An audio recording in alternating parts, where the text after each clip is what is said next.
I used to believe that love could survive anything, that a few careless remarks were too small to matter. Now I know how naive that was. My name is Mara. I'm 32 years old, and until recently, I thought my marriage was unbreakable. I had been married to Julian for 6 years. 6 long, familiar years filled with inside jokes, late dinners that turned into long talks, petty disagreements, and plans for a future we assumed would always be there.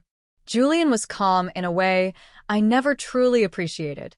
He listened more than he spoke, never lost his temper, never felt the need to prove himself.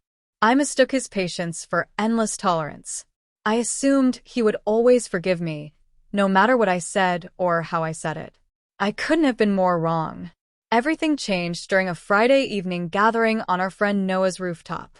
It was meant to be an easy night, music humming in the background, glasses clinking, city lights glowing below us. I thrived in those settings. Julian came along because he knew I enjoyed them, even though crowds made him uncomfortable. Looking back, I should have noticed the warning signs the moment we arrived. He stayed slightly apart, smiling when spoken to, but distant, as though he were already somewhere else. As the night unfolded, I drifted into conversation with Noah's new partner. We laughed, shared stories, and refilled our drinks.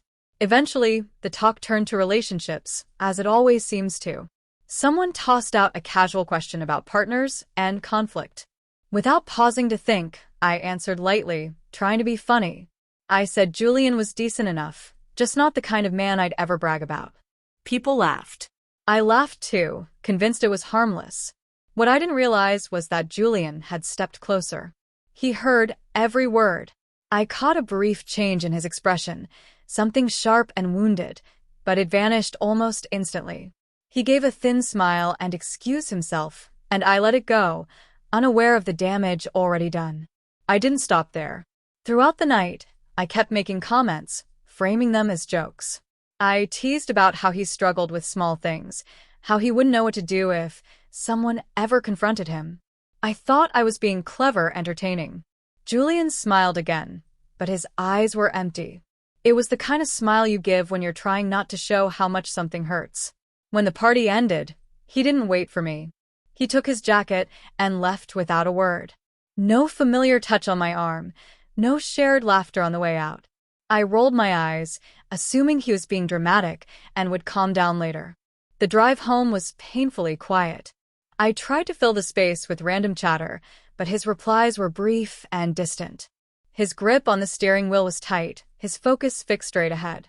Finally, I broke and asked if he was really upset over a joke. He looked at me then, his expression steady but distant. He told me it wasn't about one comment. It was about how I spoke about him, how often I turned him into a punchline. He said he felt disrespected and that he was tired of pretending it didn't hurt. I laughed nervously, trying to soften it. I told him we always teased each other, that it didn't mean anything, that I loved him. He shook his head slowly. This wasn't teasing, he said. This was a pattern. And that night had finally made things clear for him. My chest tightened as the reality sank in. Asked if he was serious, if he was really leaving. He answered with a single nod. I tried to explain, to minimize it, to insist that words didn't matter that much. He didn't argue. He didn't shout. He simply stood, picked up his coat and keys, and walked toward the door. The only thing I managed to say was fine, even though my voice betrayed me. Then he was gone. The door closed softly behind him, and the apartment felt instantly unfamiliar.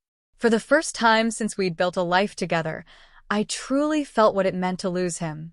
The silence pressed in on me, heavy and undeniable, and I finally understood that some words don't fade once they're spoken. They stay, and sometimes they end everything.